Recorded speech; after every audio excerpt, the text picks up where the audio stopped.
What is up, everybody? Welcome back. Oh, I'm back. I know I'm back. It's all right. I understand. You got to take a deep breath when you see me. It's like, oh, God, this guy's back talking. Oh, God. I feel that. But I bring a special guest on the Scevoli Tonight show because I always bring guests. I just don't sit here and talk to myself because that's a little weird. It's like when you're in a mirror, you're trying to look good, and you go, damn, I look so good. And like, no, just stop talking to yourself. Women out there in general, don't do that. Just go outside and check if you're with someone or something like that. Just go check if you're looking good. You don't have to go through a mirror. Yeah, and girls look good anyway, so who cares? But we have a very special guest tonight on the Scevoli Tonight show, Jimmy _ Oh, but we call him Jimmy Kelly. That's what we call him. How are you, my friend? I'm good. How are you? I'm still kicking.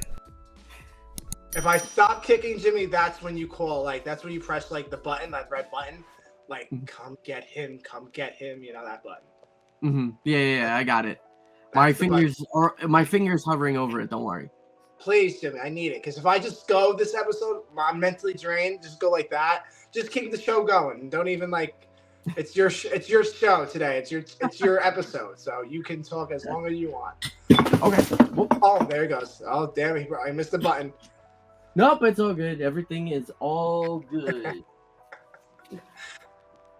Yep, we are all good. I just wanted to scare you, make sure you were still awake. So I feel that. That's sometimes you got to get that scare in there, you know. Yep, exactly. Yeah, that jump scare. But Jimmy, my first question. No, first before we start anything, me and Jimmy were on the Tales of the Force podcast, which Jessica is amazing. Princess Tiara is amazing. I call her Princess Tiara because that's her name, Tiara. Right. And then what was the other guy's name? Ron. Ron is also amazing. We were on a show, Tales of the Force. We did some questions with Jessica. It's amazing. Go check her out. I will put the link in the description so you can go check her out, subscribe to her. And also I will put the links to go check out Jimmy's awesome Instagram with his awesome sunglasses that he got, chilling at poolside. I'm trying to be like you for real, chilling at the poolside. Hey, those are nice glasses too. I like them. Thank you. They are. But we're going to talk to Jimmy about all his Star Wars things, his cosplay, his filmmaking, what he loves about Star Wars, everything you could possibly ask. And we're going to get it now. Exclusiveness on my show. But my first question to you, Jimmy, is you started this page, Instagram, you do YouTube. Do you do YouTube? Not totally yet. I have a YouTube page set up, but it's complicated because I have a company portfolio and then I have the stuff that I do, like the TikToks and Reels. So I'm trying to determine how I want to like go forward with the YouTube a little bit because I used it when I first started my film career. So I was doing like movie stuff, the first page. Oh, okay. And then I was like, you know what? Some of the stuff I'm like, do I really need to put it there? So like I kind of like just like started one, but I haven't really done as much with it because I'm trying to figure out if I need to either combine them or if I should still keep them separate and things like that. So kind of working through that.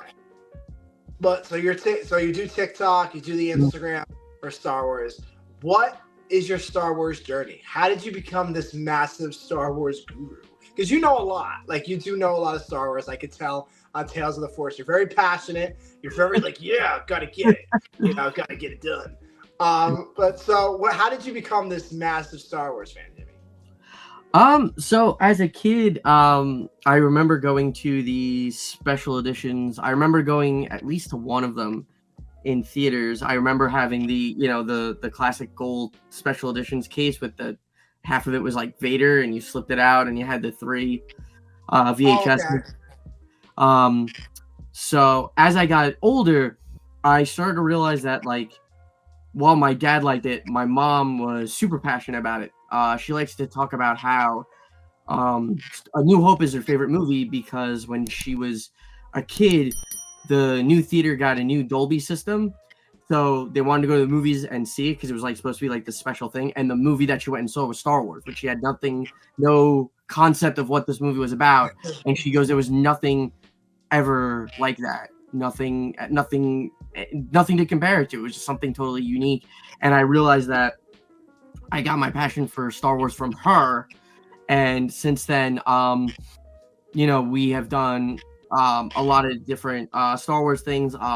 My cousins all liked it. We did a couple of fan films when I was in high school. I went to all of the sequel trilogy in cosplay with the same group of people. So I've just been a big fan for a very long time. It's when anybody asks, it's really funny because my first cosplay was Harry Potter, and I kind of look like him.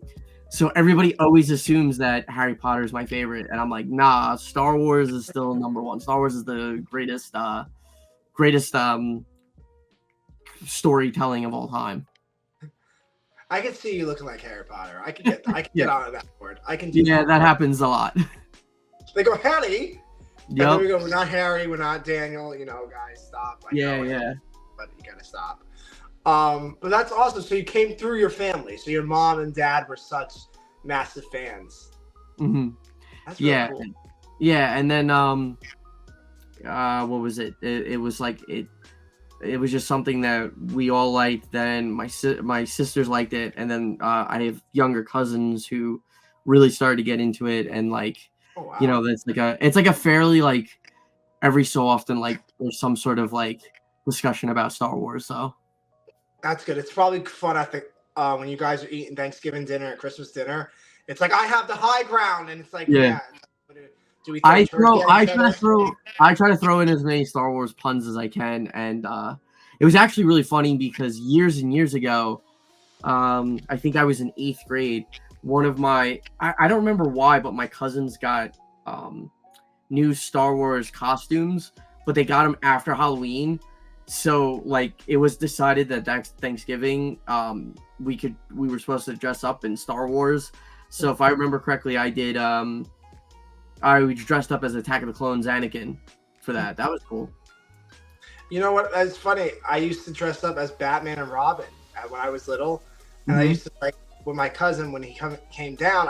He used to be Robin, or I used to be Batman, or vice versa. We used to switch. We used to run around the house, just like mess up each other, like just start fighting each other for no reason. It's fun. It really is. So, but I never really got into Star Wars until I was like maybe in my teens. Yeah, maybe in my teens. What am I saying? Like when I was like probably 18, 19, around there. I was late into the ball game. But Star Wars is like life, It's like, even X-Men for me. I love the X-Men too, like I was saying. X-Men is very good. I used to have they used to sell the VHSs, but like the VHS would be like 2 episodes. Yes. I had like season 1, which when I was rewatching before 97, I was like, season 1 of X-Men is probably some of the best TV of all time.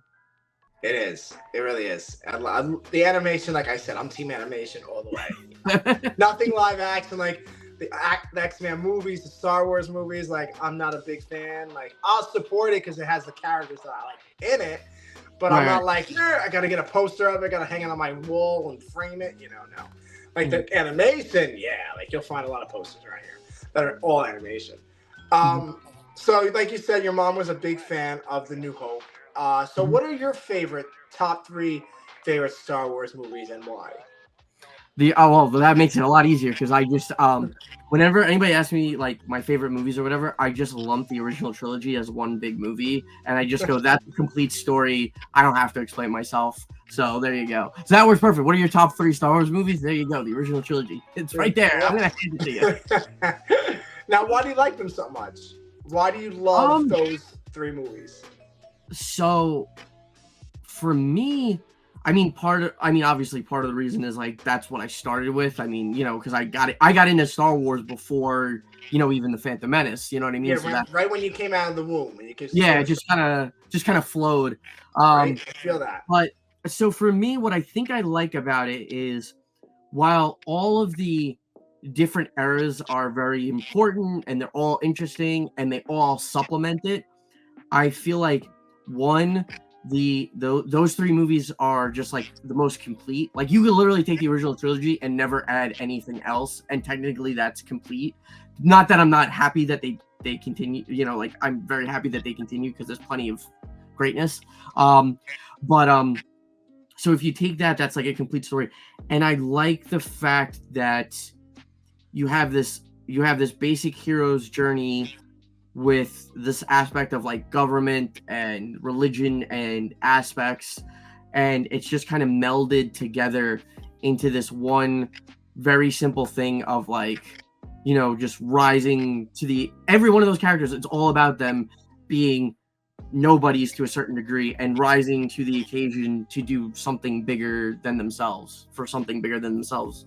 My favorite arc probably is Han Solo's between the, if you just look at the original trilogy, from the gunslinging, selfish, I'm in it just for me, but he can't be too bad because he does have Chewie with him the whole time, so it's not like he's a total asshole. And to the, I'm a general of the rebellion, and I will lead them, and I will do whatever has to be done. Because even when he leads all those people, I mean, you know, they go to the base in Endor, and what is he doing? It's him and Chewie doing everything. They just have these people. You know, Rex is standing right there, Leia is right there, and Harris and Han Solo is just like, nah, man, the two of us have been doing this for years. We're just gonna do it ourselves. So and I like that. It's interesting because Han is like the asshole in like the 3 movies, but you see him like he's like the Grinch who stole Christmas. Right, like, right, exactly. Like he hates Christmas. Like Han hates it. Like what am I doing this? And then he's like, why am I doing this? I signed up for it, and he just goes like like why am I here? But I'm here to do it because I love Leia. You know, I like Leia. You know, I'm doing it for her, and I think it satisfies his heart that he's helping people. Like with the Grinch, like it satisfied him to give presents out. Yeah, it's kind of, if we're using the Grinch, it's kind of like the Grinch's like love and respect for Cindy Lou, like is like the connecting thing, and then eventually they become a good person. And for Han, it's the Leia, and to a certain degree Luke, because he does say, like, you know, he invites Luke. He's the first person he invites. You know, you should come with us. You know, we could use somebody like you. You know, so it's like, you know, there's like proof that like deep down he's a good man, but like he survived this way for so long, he just doesn't know.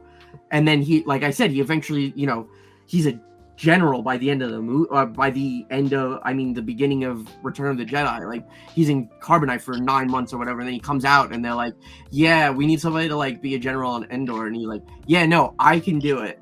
And it's like, wait, I got this. I got a lot of time to think in that combination. I got it. And I was like, wait, maybe this is actually the right thing to do. So did you like the movie Solo then? Did you like that movie, or wanted? I have a lot of mixed feelings about that movie. I think Aldrich Enrich, however you say his name, I think he's fine. I actually think he's good. What I don't like is I kind of hated that there was this wink, nod to him being good, because at the end of the movie, it's like, oh yeah, he helps the rebellion. And I'm like, do we really need that? Because the whole point was that he doesn't know to be like that until he meets Leia and Luke, and they're like an inspiration for him to change. So I didn't care for that, but I didn't, you know, like I thought his performance was actually good. I didn't care for the writing. I did like that Disney kind of, without pissing George Lucas off, I guess, kind of took the Han shoot first and basically said yes, because he shoots Woody Harrelson when they're in a draw, at the end. So I'm like, oh, okay. I like Woody Harrelson's character. I thought Lando and Chewie were perfect. I thought the movie would have worked better if it was like a Chewie movie and then he like meets Han. But I liked Woody Harrelson a lot. And the other thing too is I'm not a big fan of doing a prequel with a love interest when the love interest is not the love interest in the future, because as much, don't get me wrong, I love Emilia Clarke. Emilia Clarke's one of my favorite current actresses. She's absolutely stunning. She's super talented. She's strong.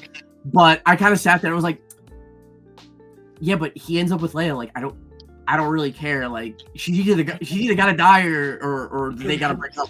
So I'm not really rooting for them in any capacity. I just kind of sat there and was like, all right, you know, like, so that was kind of like do we really need him to have a love interest? Because I think in the comics, I feel like in the comics it's now canon that he was married at some point too.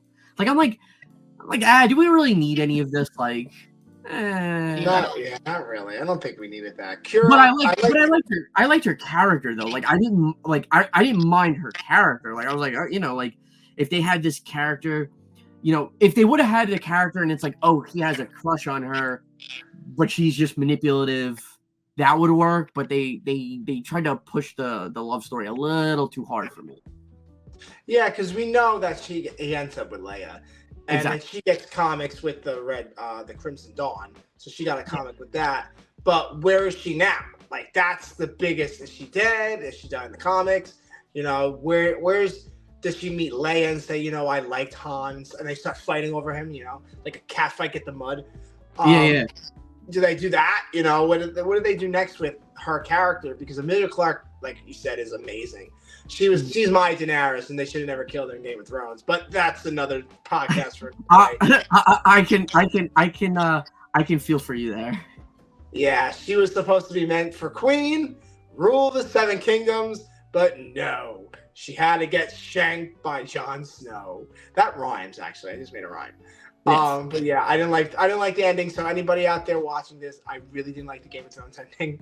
That was a disgrace to mankind. I think they should go back in the writers' booth with everybody and rewrite the script because that was bullshit. House of Dragon is awesome, by the way. That's out now. Yeah. I have a theory that George R.R. Martin was never sure about the ending, and that's why he never wrote the books. And then he told Benioff and Wise, like, this is what the ending is supposed to be. And then when he saw like the reaction, he was like, "Yeah, no, like that book's not releasing for a while now." No, I don't think he even finished the books. Actually, no, he's like, I keep reading things like George R.R. Martin's like, "Yeah, no, like I'm finishing the book or whatever," and I'm like, "Dude, man, you're writing House of the Dragon. Like, you saw what happened to the ending that you wanted Bran to rule. Like, nobody likes it, so just shush." Yeah, he probably thought about that ending. I really don't think like when they went in season 8, I don't think because they're not part of the book. So from 5, I think on are not part of anything. So those don't even like maybe those battles happen, but the Night King, to me, the Night King should have been meant for something else. He shouldn't have been like that, like try to get the throne or try. So like they were meant for something more than just to try to rule the Seven Kingdoms. I feel like. The Night King was just a waste to me, the waste of character in Game of Thrones. Maybe in another show, maybe they'll fresh out in more of the I don't know what you call them, I think are they called Nightwalkers? Is that what they're called? Nightwalkers, correct. Nightwalkers. Yeah. Maybe they'll put it in another show of the Nightwalkers and see how they got created and see how they became, why are they doing this? Why they only come out years. But I didn't like how they just killed the dragon to give him a dragon. Like that wasn't really cool. Like I didn't like that. Season 8 was just terrible. You see a flying dragon and a boat is right below them, and there's another dragon's dead. That doesn't make no sense. Couldn't you see the ships as you're coming down or something like that? Like come on, common sense. So she lost her dragon there. To me, I don't think she's supposed to lose her dragons. I really think she rules the Seven Kingdoms with those 3 dragons. If I was writing the story, the Targaryen that we always wanted should have been on the throne is Daenerys. She should have left. That was her thing. It wasn't Jon Snow. It wasn't Bronn. It wasn't Sansa. It wasn't Arya.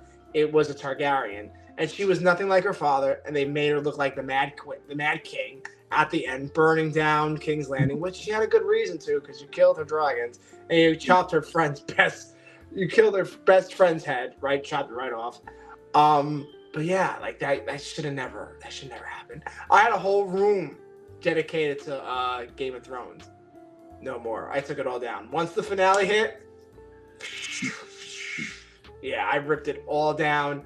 It wasn't for me. And then at that time, I think it was before that I was a Star Wars fan, but Game of Thrones was like my God and Savior. Now it's Star Wars, of course, and then X-Men, and then the Gods. Yeah. But yeah, it took a toll on me. I saw a lot of people's reactions. I love Snoop Dogg's reaction. That's the best one to Emilia Clarke's death. But it was so sad. And then it was Jon, of all people, just had to shank her, and then Dragon went off with her body. which I hope she's still alive. Maybe that's the possibility, because we don't know what he did with that body. They were supposed to have a Snow show with Jon Snow after the Game of Thrones series, but I don't know if that's happening anytime soon. Yeah, I can't.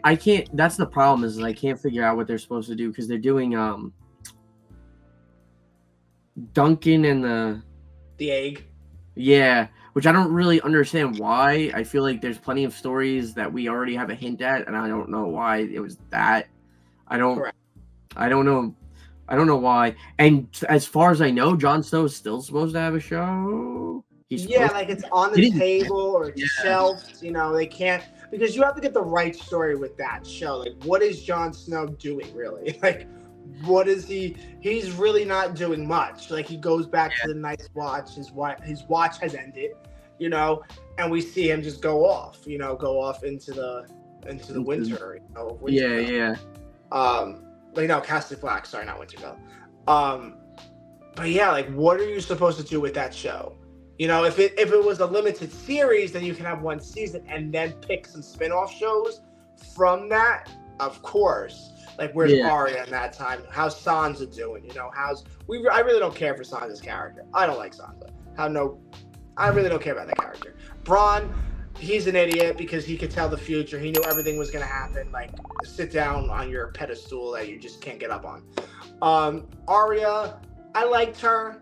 I think she was the only one that really had common sense. She was the one. Yeah. But then she hated Daenerys. Then everybody hated Daenerys. Because everybody hates the Targaryens for some reason. But the Targaryens saved your ass. They saved you. It's okay. Really, I hated that too. How they flip flopped with their emotions about her. And I'm Daenerys is the bomb. She's so sweet. I just want to hug her. Let me hug her. Yeah, I think it just suffered. I think it suffered from just being rushed. Some of the things would have worked, but it was just kind of oh, we're told that this person now feels this way about this character, and then that's it. And it's kind of well, why? We're just told. I was thinking about it. I think the thing that I might be most disappointed about was that Jon Snow's wildling friend didn't end up with Brienne of Tarth. I was thinking about that. I think that might be the most disappointing thing, actually. Which one? What's his name? The guy with the red hair. What's his name? That he kept. Jon Snow's friend, right? He was obsessed with Brienne of Tarth. He was no, we're gonna make huge warrior babies. Oh yeah, I forgot that. Yeah. And then they did. I was oh, I kind of wanted that to happen. At least some story end well. Jesus. And I love how after that, after Daenerys got shanked, Dragon flew off, burned the throne. And I hate how they had that throne there, and they were someone's going to sit on it by the end of the season, and no one sat on it. But I like how after that scene, they just went to the next scene, and we're so our next plans for the kingdom, so Dragon's flying over there. He was last spotted over there, Valeria. But yeah, what's next? But they're not mourning the death of you just killed Daenerys. King's Landing is burned to the ground, but you're sitting here having a coffee and a donut, and you're here to talk. What? Really, people? Really? Yeah. It was just bad. It was one of those things where it's that scene would eventually happen, but there's a whole bunch of other things that had to happen in between. That you're just I needed that stuff. I need that stuff to make that scene work. And that was the thing. It was almost like George R. R. Martin gave them an outline, and then instead of fleshing out the outline, they literally just did scenes of the outline. And they were oh, these scenes. It's oh, maybe Daenerys would have gotten that pissed. And she's not wrong, and the argument's not bad, but you did it so fast that I couldn't go with her. I just kind of was standing there oh, really? They tried. They should have fleshed it out. If they were going that route to the Mad Queen, they should have went that route from the beginning of the season, or showed it in season 7 or stuff like that. But she wanted to free the slaves. She wanted the children. She was kind. So to have her be the Mad Queen in the last 2 episodes, I couldn't get on board with that. You know, I understand why she burned King's Landing to the crisp because her friend got beheaded right in front of her. Cersei's a bitch. No offense, she's a bitch. She's a great actress though. Great actress. Love that character. Love the actress, but the character we hate it. Yeah, they killed her dragons. You know, she just lost her her friend who was guarding her for the whole seasons of Game of Thrones. Secretly in love with her. You know, he was the best. Jorah, something. I think it's Jorah. Something like that. So I understand, like, you can go a little loony bin, you know, after that. And I wanted Cersei not to die under rocks. I wanted her to get fucking burned. She should have got burned. I would have burned her ass, and Jaime Lannister too. That's what I would have done.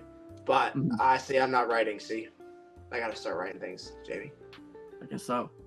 Yeah, so. But yeah, Game of Thrones. Whoever's Game of Thrones fan was really disappointed. Really disappointed. House of Dragon is really good. Like, I could see why they did the House of Dragon because it's Daenerys. The other thing too is House of Dragon is benefiting from George R.R. Martin officially like being a writer on it too. Correct. That definitely helps. Like the fact that a friend told me years ago that George R.R. Martin actually wanted to be a TV writer, not a novelist. He didn't get work, so he became a novelist and now has work as a TV writer because of it. And I kind of feel like that's kind of why it shows, and that's why like he's not finished the book. Because he got what he wanted when he was finishing the book, and he was like, okay, well now I'm going to focus on this because that's what I always wanted to do. And now he's like, oh, well, now I get to do that with House of the Dragon. So he's kind of like, all right, well, I get to that book when I get to it, I guess. Yeah, I guess I'll leave it on the shelf. Even with the House of Dragon, like that book, you read the book and that leaves you on a pause. So I don't know if I'm reading like the right novel or there's more to the novel, but in the House of Dragon book, there's not really the Mad King in there. You know, the Mad King doesn't. Yeah, I don't know. I haven't read too much because I'm afraid I'll get like spoilers for the show. But I feel like it does end. It does end like a few like years before Game of Thrones. So like it's basically like the establishment of which of the Targaryen family will eventually birth the Mad King. Correct. Yes. There's no Mad King. There's no like what happens after Darren. You know, I know what happens throughout now, but after that, after we like meet Darren and other kids of the families, you don't really know the Mad King, or you don't get. But I feel like at the end of House of Dragon, I feel like we're gonna get a baby Daenerys. You know, a little baby Daenerys, maybe a little grown up, a little girl, or maybe just a baby. But we have to get that. I feel like we should get that. Mm-hmm. And then that will start like, okay, now this is where we are in the story. You know, that's where we are. But who knows? You know, who knows? Who knows? But back to Star Wars, Jimmy. We're sorry we ranted on for Game of Thrones. So whoever's Game of Thrones fans out there, you got what you're looking for. Exactly. Exactly. See, we talk everything on the show. X-Men, Game of Thrones, Star Wars, whatever. It's the Scevoli Tano Tonight Show, people. You got to talk about more things. My next question to you, Jimmy, is your favorite top 3 Star Wars characters and why? Han, Anakin, and Obi-Wan. I don't know about the order. I just know those are the 3. With Leia being 4th. Oh. So Han, like we talked about, I love his arc. Also, I mean, Jesus, played by Harrison Ford. I mean, and I really liked the scoundrel that he is in the original trilogy, and I love the whole concept of him being the mentor in Force Awakens. I think that's a nice arc for the character. Like, oh, I didn't believe it either, but guess what? You all should start believing it. And I thought I really like that. Anakin, it's more. I always liked Anakin. Don't get me wrong. I always loved Anakin. I always loved the story of the Chosen One. I like the idea that he is the Chosen One. He fails the prophecy, and then he actually does complete it. It's interesting. I love all the Mortis stuff. I love that I guess he's the ruler of the world between worlds, or he essentially accepts what he was supposed to do from Mortis. He does after death eventually. But I think the older I get, the more hot-headed I think I realize that I am. So I always joke around that if I was any character in Star Wars, I am Anakin and Ahsoka, the ability to go between both without missing a beat. And my favorite as a kid was always Obi-Wan, because I always felt like while Yoda was the trainer, I always felt like Obi-Wan was always like the first Jedi that we ever saw. He's like the access to it. He's like the ideal Jedi. He's like the real monk. You know, even in the Phantom Menace, like Qui-Gon's a great and interesting Jedi, but the whole point is that he's not like that. He's not the typical Jedi. Obi-Wan is like what the Jedi ideally are supposed to be. They accept their fates. They, you know, no matter how much loss, they never turn to the dark side. Like, I have a very special connection because I think also part of it was like as a kid, you know, Luke was my favorite character, but like Luke always idolized Ben, so it just kind of worked. And then with the prequels, I immediately loved Ewan McGregor. I loved everything about Obi-Wan, and I was like, oh, that's like the pinnacle of the guy. And even in animated Star Wars, in every aspect of Star Wars, I would make an argument that like, although now I would make an argument that like Ahsoka fits that bill too, but like out of everybody, like Obi-Wan is like the guy. Like this is what the good guy is supposed to be. This is in every aspect of the person. Obi-Wan is the GOAT. He's bearded Jesus, you know? Exactly.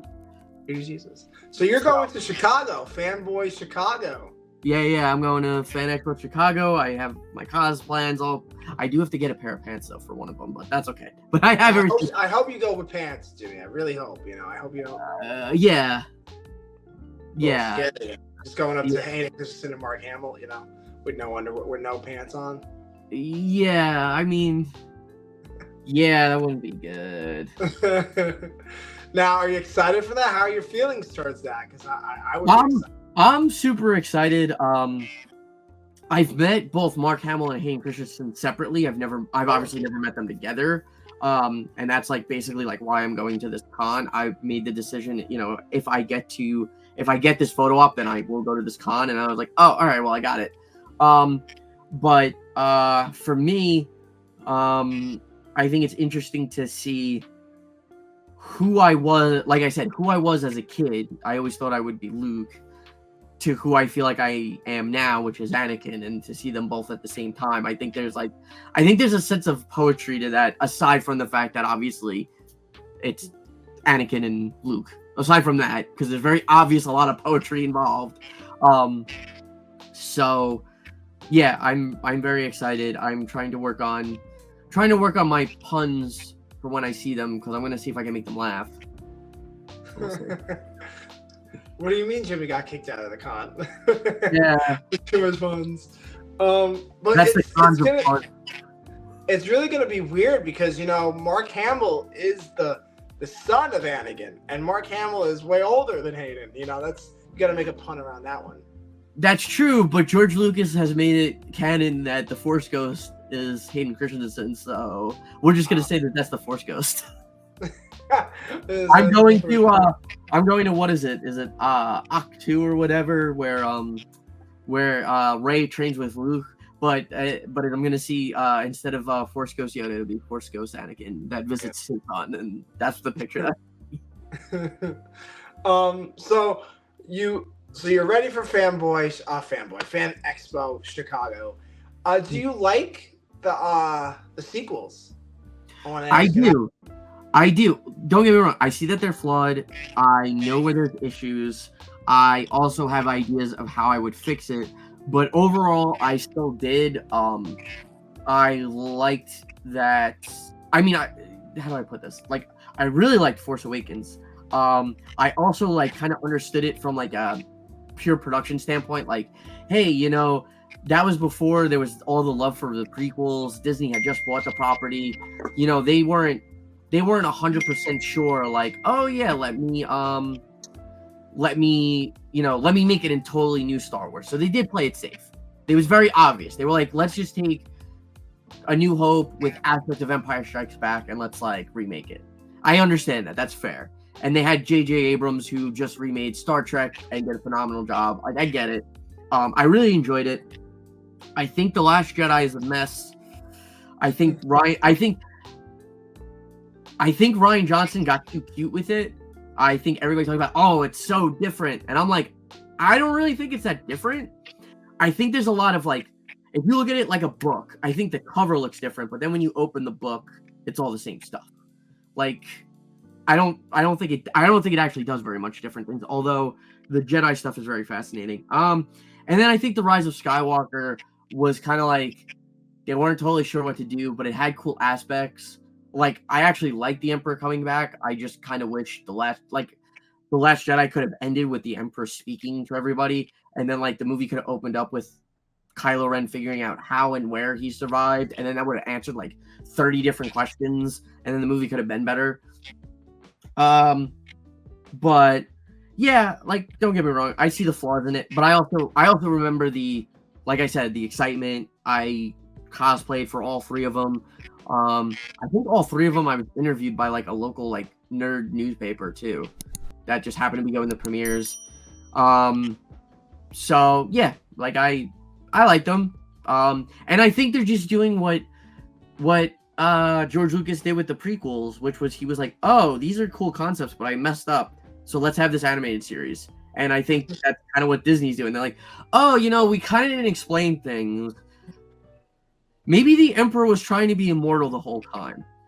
Hey, Bad Batch, why don't you throw that in there too? Why don't you know what I mean? So they're gonna eventually, like, all the answers are, like, eventually when there will be a generation that when Poe Dameron says somehow Palpatine returned, that there will be people that will be sitting there that have just watched Star Wars for the first time. They'll be like, oh yeah, well, in the Mandalorian did this, and they'll just get it, and they'll be like, oh yeah, like that makes sense. Why do they have to explain it? And then we who were there, like when it initially was there, are just sitting there like, yeah, no, that kind of had to be explained, but we're okay with it now. I feel like sequels I'm not a big fan of. Clones, like Attack of the Clones as a movie is so much better because Clone Wars exists. Correct. Like it is like Attack of the Clones. Like I remember reading like articles explaining why it was like one of the worst movies ever made because it was like a plot that had no cause and effect, just things happen to these characters. And I remember even younger being like, I feel like Obi-Wan's kind of a dick to Anakin. I don't really know why. But then when you watch like the Clone Wars series, you're like, no, he's not a dick exactly. Oh, okay, this works a lot better. Like I remember, like I rewatched Clone Wars like 3 years ago, and then like I watched Attack of the Clones like not long after. I was like, oh, I might like Attack of the Clones more than Phantom Menace. All right. You know what I mean? Like I was like, oh, all right.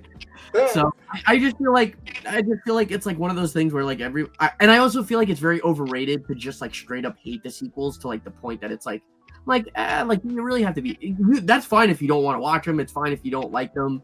It's fine if you want to keep your Star Wars or whatever it is. But I'm like, we really need to like hate Star Wars. Like, I look at it this way: The Last Jedi is like one of like my bottom 3 Star Wars movies of all time. Oh wow! And I still saw it 7 times in theaters, and I don't regret it. And I still watch it every time I rewatch the movie, and I'm not like angry. So I don't know. I feel like it's Star Wars. I feel like it's like, oh, okay, that's not my favorite. Let me just watch this. You know what I mean? So, yeah, I feel like everybody hates like a part of Star Wars, but it's okay to not like it. But when you go like when you post stuff about it, like your hatred or like comments, we're really gonna do the comments. Like, just be glad that you're watching Star Wars. That's what I say. I'm not a fan of the sequels. Like I said the writing's bad. Like it's not my characters. I wasn't too tuned with Palpatine coming back. Blah blah blah. But at the end of the day, it's all gonna connect. And like you said, Bad Batch is kind of like has done that. Mandalorian has done that, and probably another animation show that's coming is gonna do that. Also connect their ties into the sequel trilogy, because the sequel trilogy is not going away. We can hate it. We can bomb it. We can burn the DVD tapes. But it's still gonna be there. It will always be there. So I think what they're doing is they're trying to make it better and trying to connect it, because they know that, oh, these 3 movies were not that good in the box office or a bad criteria or stuff like that. And I hate when the critics This is my biggest thing about the critics. You go in and they're telling, oh, it's phenomenal. Oh, the lighting, like they cinematic like expertise. No. Mhm. Yeah. You're just paid to say and tweet that. Tweet your actual feelings. Like with them when they tweeted about the Bad Batch when they watched season 3 of the Bad Batch, and I was reading it. I was like, okay, let's stop getting ahead of ourselves. Then you watch the Bad Batch, and it's excellent. Every episode hits on that point. With certain things, like you have to be your own critic. You have to go in the movie theater. You have to watch the show because our opinions are different than others. So with the critics going in there, they all have the same job. They all know each other. You're sitting down, you're watching it, and you're saying, this is beautiful, but you're not understanding the story. Yeah. You know what I mean? Like, you're there because your boss told you have to be there and write an excellent tweet about it and a little news report about it. That's why I don't agree to what the critics are saying. Do I retweet them? Yes, because I want people to be ready for the false thing. Because when people were watching The Acolyte, oh my God, nothing we've seen before. Oh my God. Oh, my hair is going to come out of my head because this is so exciting, and it wasn't like that. You know what I mean? Like, the first fight scene was great. The fight scene with the Stranger and Soul were good at the end of the season. Like, I liked how he did a little, super thank God kind of stance, like, like horse thing. Like, that was really cool. But other than that, like, I really didn't get what people were saying, like the critics. Like, I wasn't getting what they were saying. I feel like they should throw normal people in there, like Star Wars fans, like me, you, and other people out in the universe. Throw us in there, and we're gonna tell you how we really feel. No, I agree. I think that's part of it. I think what it is too is I think the way that these movies, these shows are presented, and the way that the companies do, I feel like there's like this whether they mean to do it or not, there's this sense of intimidation. Because I remember when people went and saw Jurassic World Dominion, and I remember hearing good reviews, and I remember sitting there like, there's no way anybody liked this movie. Like, there's no way. And I'm sorry, I know that sounds terrible, and I feel bad if people actually liked it, but I'm like, there's no way. Like, there's no way people sat here and was like, this is brilliant. Like, there's no way. I'm sorry, there just isn't. But, if you're seeing a movie so early, you get invited, you get told to watch it, how bad are you gonna bash it? I'm only gonna speak for myself, and I'm gonna say, like, Indiana Jones and the Dial of Destiny was another one where I was like, you gotta be fucking kidding me. But if Disney invited me, do I really think I could do that? Do I really think I could say, you gotta be fucking kidding me? Do you think I could really do that? Probably not. I probably could. I'm not gonna lie. I won't even deny it. I'll probably try to make something good, like, Harrison Ford gives his all, because it's true, he still gave his all and whatever. And that's what I would say. It's just something like that. You know what I mean? So, I get it, but I think the thing is I actually think people will eventually study The Last Jedi, because I feel like that was the time where the critics and the people just split, because they talked about that all the time. The Rotten Tomato score was like a 40, and the friggin' critic score was a 98. And then you had all these people fighting, like, oh, The Last Jedi is the best thing since Empire. Then you had other people like, this is total shit, and Luke Skywalker's an asshole. And then you had people like me that were just like, I don't really know. I kind of feel like you're both a little extreme, and I think you guys should just start looking at it for what it is, which is, there's a reason why George made sure every movie didn't take place weeks after each other. Like, there's a reason for it. That's, like, part of the problem right there, right off the bat. You know what I mean? Like, and, what's it called? And I think because the Last Jedi criticism for a while became not even about the movie, it became about the people around it and bullshit, that I feel like Disney went into the Acolyte and we're like, wait a minute, we're gonna do that, but we're gonna do that on purpose. So we're gonna make sure that anybody that's like, oh, it's too woke, well, we're gonna like showcase like Indara like on the poster. And like I sit there and I go, like, I know Carrie Ann Moss is like a name, but like she's really not in the show enough. Forget the Forget all these people that are all like pissed off because there's a woman. Forget that. From a pure audience member watching it, which is why I was disappointed. I was like, oh, she died. I thought she was still alive, actually. When she got stabbed, she only got stabbed like right here. I was just like, I was like, I don't really know what you do here, because I'm like, if she's alive, you have the whole Qui-Gon issue. And if she's dead, you just kind of go, well, Carrie Ann Moss is like on every poster, and now she's just like gone. I just kind of sat there. I was like, I feel like Disney. I was like, Disney, I feel like you put yourself in a losing situation. I don't really know why, except that you did. I'm kind of like, all right, that's it. Okay, cool. We're there. That's it. I don't know what else you're supposed to do. And I think that I swear like Disney knew that. And that's why, they talked about, there's like all this hate, and then right underneath it would be, oh, Disney comes out with the numbers and it's the most watched original thing, because it probably was, because you had people that wanted to support it, and then you had people that just straight up hated it and wanted to watch it to fuel their hate. But either way, they still watch it. And Disney was just like, you know what? We don't need to do an hour-long episodes to do that or anything like that. We'll get all the publicity we want with this, like, just when we give everybody just enough where they can either agree with it or disagree with it, but they'll be passionate either way, and we'll just have the news will basically propel this thing to being popular. And it's kind of like, okay, but like, I actually was just talking with someone. It was very interesting. My friend Valentino, he's a filmmaker also. Him and I were talking, and he goes, I truly believe The Acolyte had 10 out of 10 like bones. Like there's something there where you could make a 10 out of 10 show, and they didn't. Like, correct.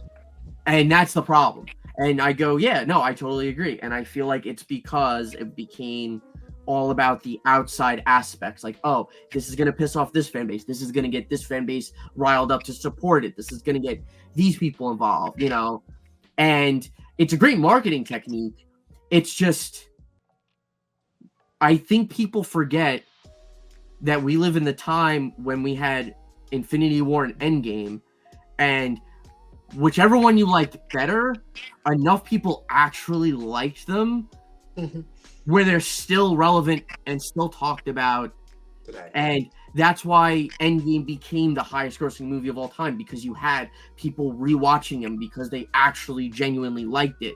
Even if it wasn't their favorite Marvel movie, it was like, oh, this is the send-off for so many characters that they just had to go see it again in the theater. And it's like, that's why people go back to Revenge of the Sith. That's why people go back to A New Hope. That's why once storytelling recognizes that again, we'll stop having the Game of Thrones issue, the Acolyte issues, and it'll be like, oh, that's like the that's like what we're supposed to do.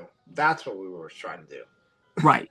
Exactly. Because you see it plenty of times. Like everybody, there's so many people that just like hate that Disney bought Star Wars, and I'm like, I don't know if you realize this, but like season 7 of Clone Wars and Rebels don't exist without them. Correct. Like don't get me wrong, Ahsoka is a great character in Clone Wars, but Rebels helps her. It is fascinating to see what she becomes. Correct. That's huge. You don't have that if Disney doesn't buy Star Wars. Like it all goes hand in hand. Bad Batch. I think Bad Batch. I can't decide if Bad Batch is my favorite animated Star Wars, and there's 2 reasons why I can't.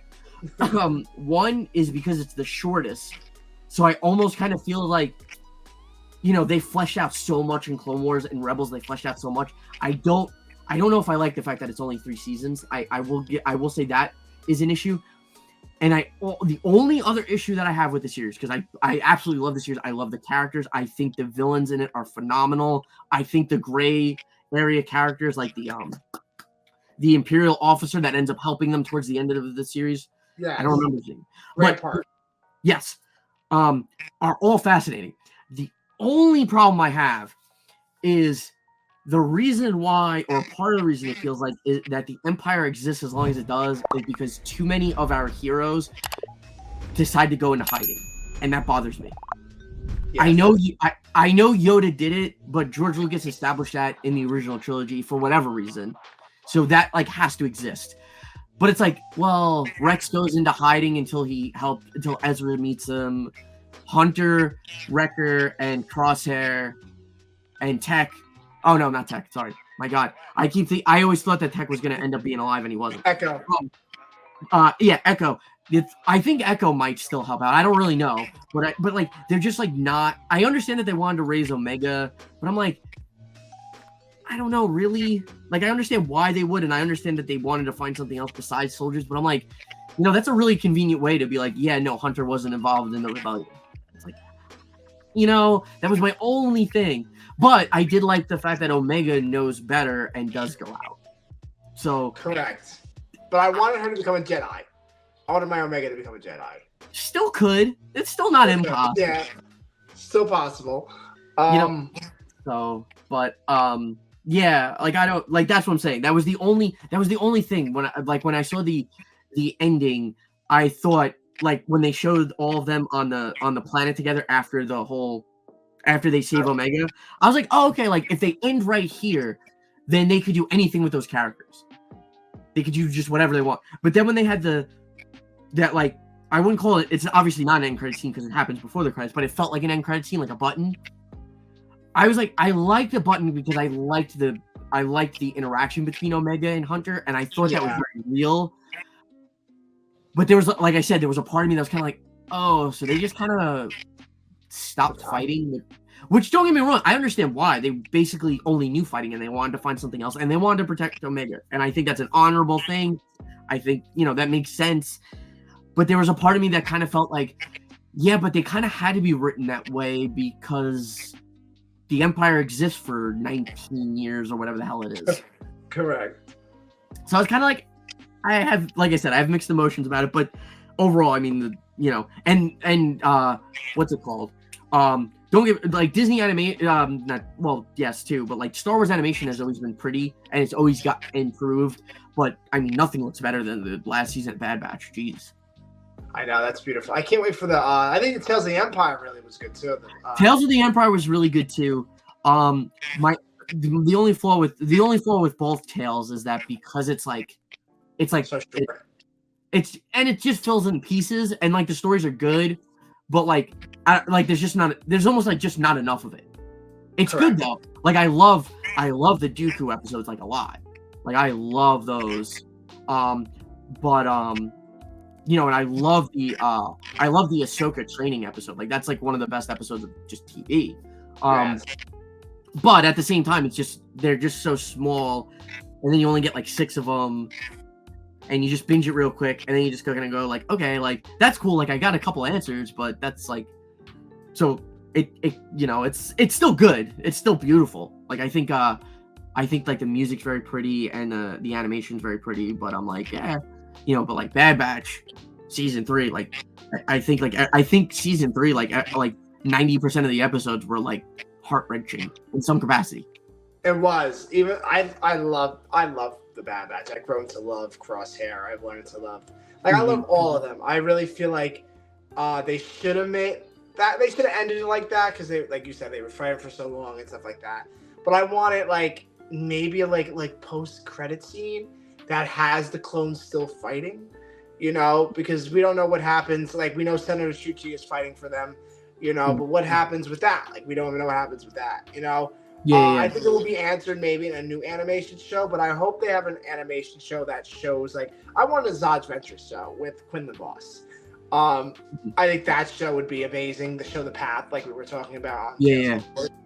And then leading up into the Mandalorian, and then maybe you could do a little animation show there too, post, like after Return of the Jedi, like of something.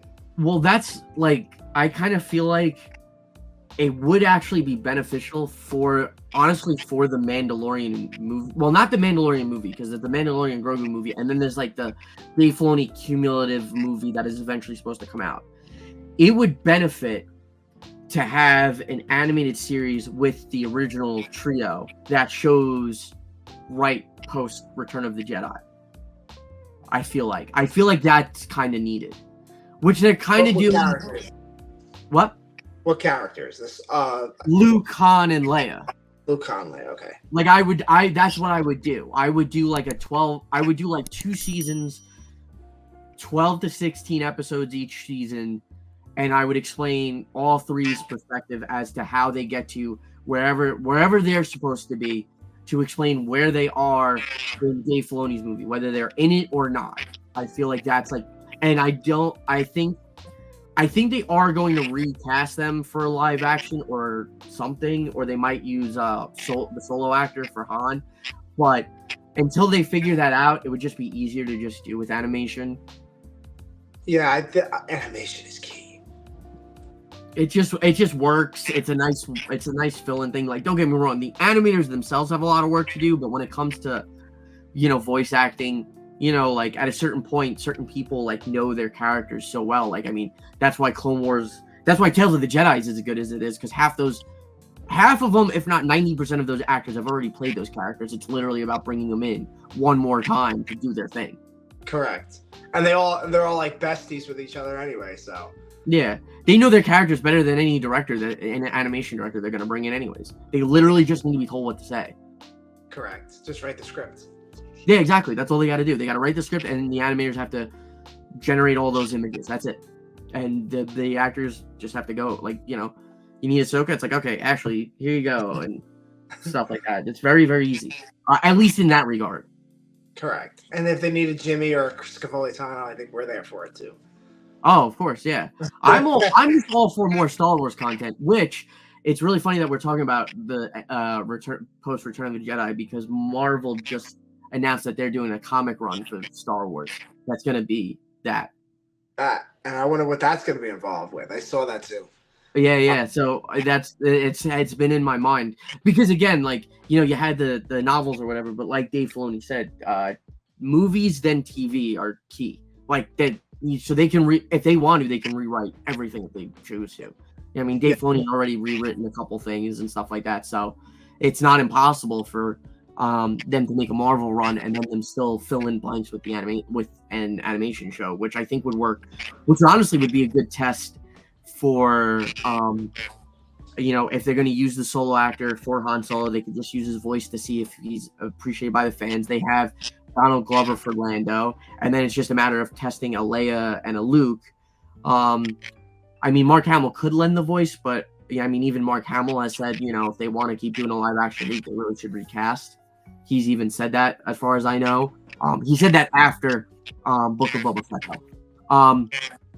So you do that. You find I read somewhere that they were potentially trying to cast a Leia. So you could test out those actors in animation. Even the woman who did, I had her on my show, Julie Dolan. She's a brilliant voice actress who did Princess Leia for Rebels and then for the Star Wars tours and everything.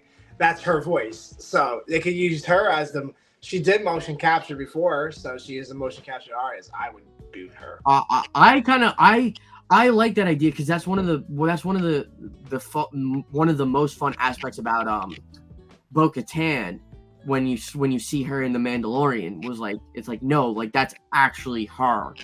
I think that really lends a lot of weight to the character and unifies the animation with the live action. I think that is kind of essential. So I'm not opposed to her being it.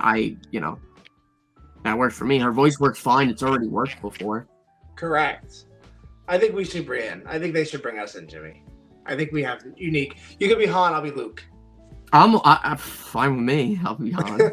I'm all for it. But Jimmy, before we go, my final question to you is: so I know we Tales of the Force. When Jessica asked you, "What is your dream Star Wars project?" you answered that. So we're not going to do that route because I already know it. Mm-hmm. What is your this is on the spot, so I'm thinking of speaking it. If you had to choose a what if that you wanted to write a what if, it could be about anyone, anybody, anything. What would that what if be? And you could bring it to animation, live action, and you get 10 episodes. It's a limited series. I'll say 10 episodes because I feel like a what if series animation, I think that would flush 10 episodes out.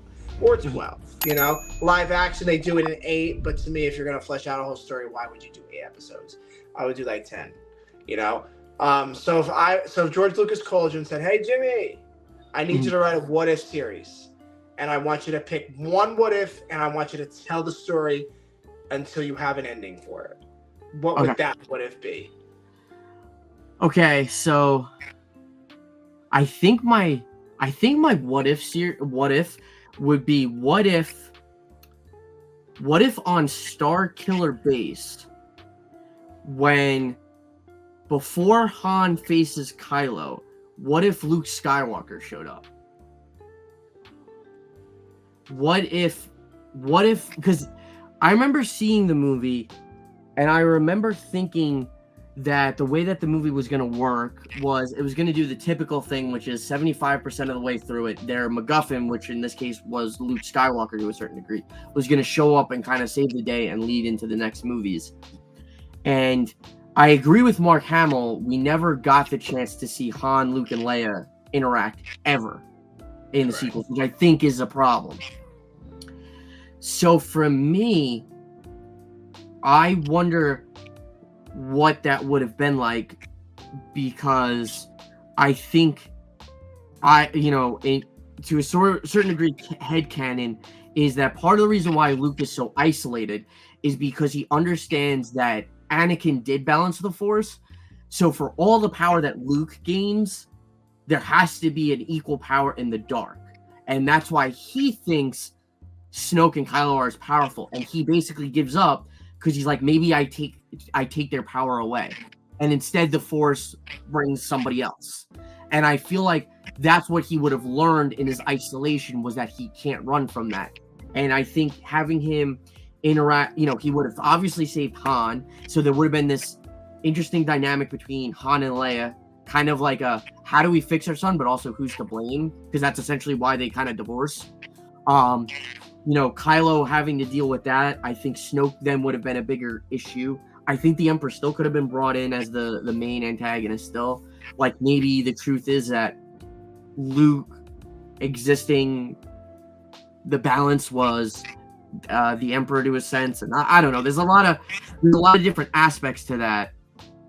And I think it would have strengthened all of the new characters, because Rey is Luke, Poe is Han, Finn is Leia. They could have had all three of those characters actually interact with their counterparts, which I think would have made all their characters stronger. So I think that's the what if, because I think, the other what ifs of like, oh, what if Anakin, beat Obi-Wan, and then like, what if Padme joined? I think those are all fascinating things, but I think it takes away too much from the original trilogy. And like, for me, the original trilogy, like, I don't think should be altered in any capacity. So to me, it's like, well, what do you look to outside of it? And I think the prequels get everything that they need from Clone Wars and Rebels. I don't think they need to be touched. So to me, then the what if has to be towards the future. And I actually wouldn't touch the Mandoverse. I think the Mandalorian is one of my favorite characters written in the past decade. I absolutely love the whole, because I don't think he's the typical like, oh, I hate children. Oh, now I love children because I'm teaching this kid. He's more of a like, oh, I'm a good person and I have a moral code. I just don't think I'm a parent because I go off and do my own thing. And then he's like, no, I actually am a good parent. So I find that fascinating. So I wouldn't even touch that either. So to me, it's like, well, let's start with the sequels. Let's start, what if, because I see every so often somebody posts, either whether it's AI art or photoshopped art, like, they have like Lando and Han driving it with Luke behind them, and I'm just like, damn, like I would have liked to have seen it. And I hate the fact that Lando, it took forever for them to bring Lando in. I'm like, why? Lando was such a key element in Return of the Jedi. Like, there's no reason other than like you just didn't want him. I don't know why Lando wasn't there with Leia. Like, there's no reason. There was no reason other than they chose not to.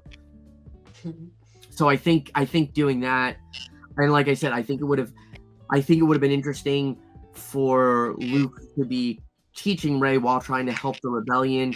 I think he would have noticed Finn. The whole reason why that he got out of the brainwashing is because he's Force sensitive. I think that would have been an interesting concept. Like, oh, the first order troopers that got out of the brainwashing or whatever are all Force sensitive. Well, what do you do with those people? Because they are good people, but they, obviously did bad things. Like, can you change him? Which then, I just feel like that's an interesting concept, and I feel like this, I feel like Luke Skywalker would make the most sense as a teacher because he wasn't taught the Force till he was 20. So teaching a Finn and a Rey, I like the idea of Rey being kind of the chosen one of the 3 new ones. I like the idea that Finn is like, oh, like he actually could be a Jedi, but he's militarily intelligent, or he learns politics with Leia. And I think that's the flaw of those movies, is the lack of fleshing out. I think all the characters are interesting enough, but they're not given enough. So you can't. There's like it. Right. So what ends up happening is you have people, whether it be headcanon, whether it be just accepting what it is, that fill in the blanks themselves. Correct. So Jimmy, you're really passionate. I love it. Thank you. I love it. But before we go, Jimmy, where can everybody find you on the social of meteors? So, as you can see, let me see. I can point to it. Oh, no. The other finger. There it is. Oh, I don't know. So there. Oops. So there. There you go. There. There. So that is my username for TikTok and Instagram and X. You can find me also on Facebook. I believe that's technically you'd have to look. You could look up Jimmy Kelly, Fight On Entertainment, or whatever. But I believe if you use that, you'd be able to find me on Facebook. I have 2 YouTube channels. One is under this name. And then I have another YouTube channel, Fight On Entertainment. That's for my company. You can look up the company, fightonentertainment.com. And I believe that covers all my socials. Yeah. So, if you find me through this, send me a DM on Instagram. Instagram seems to be the one for right now. So, yeah. Come say hi. Guys, I will put all the links in the bio so you can check out Jimmy and his awesomeness of Star Wars guru-ness. Jimmy, thank you so much for coming on the Scevoli Tano Tonight show, Jimmy. Thank you very much for having me. And anytime you need a guest or anything like that, just feel free. I love talking about Star Wars stuff. I got you, Jimmy. I got you. Don't worry. We're brothers for life now. Brothers. We're not blood brothers, but we can't be blood. We're blood. Yeah. But guys, thank you so much for joining us on the Scevoli Tano Tonight show. Be sure to subscribe down below to the YouTube channel, the Scevoli Tano show. Be kind to one another, guys, and may the Force be with you, my friends. May the Force be with us all. Bye! In my life, when you find people who need your help, you help them, no matter what.